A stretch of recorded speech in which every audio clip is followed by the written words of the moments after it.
What up, this is Rama covering movies, TV, and entertainment, and here's my review of Netflix new series, The Sound of Magic. Hey, before you watch my review, please subscribe to my channel, press that like button, ring that bell so you can get notified whenever I post new videos. And if you'd like to help support this channel, please do so at patreon.com/ramascreen. That's patreon.com/ramascreen. Let's rock this. First up, I would like to say thank you to Netflix for granting me the screeners to this entire new show. They've asked me to not spill spoilers, therefore this review is spoiler free. I repeat, there are no spoilers in this video review.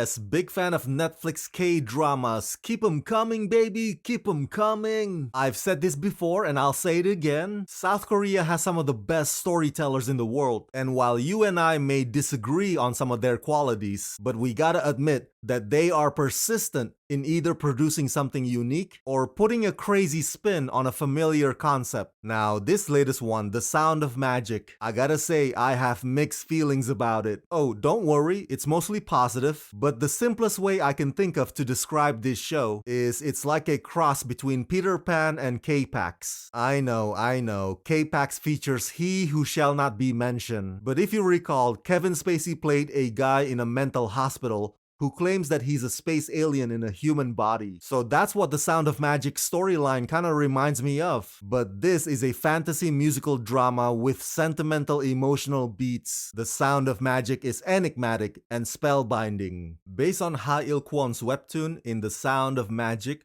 rumor has it that a magician lives at an abandoned amusement park and he can make someone disappear for good.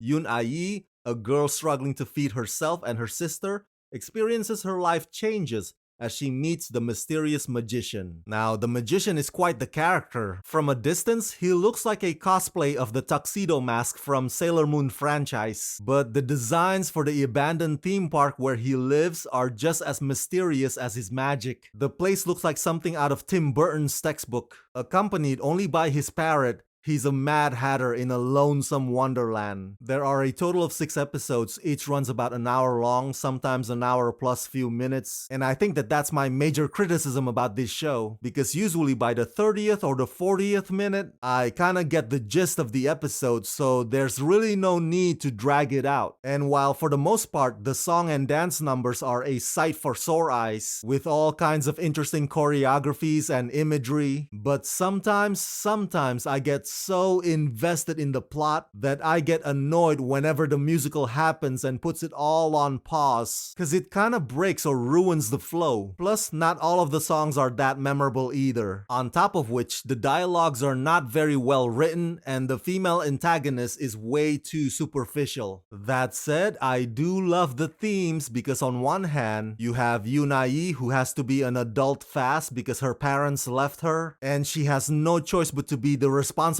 adult for her younger sister. And on the other hand is the magician who wants to stay a kid at heart forever and not have to deal with adult responsibilities. Yoon Ah-yi and her overachiever classmate who has a crush on her, both of them are like a mirror to the magician's internalized conflict that drove him to choosing this peculiar life. The performances of those 3 committed actors are what carries The Sound of Magic. I'm not gonna lie, some of the episodes can get really heartbreaking like a total downer, and some of the episodes can get really cheesy. I mean, this is a young adult soap opera that puts heavy emphasis on melancholy, but overall, it's an all-around enchanting show that invites you to ask yourself that million-dollar question: do you believe in magic? Anna라수마나라.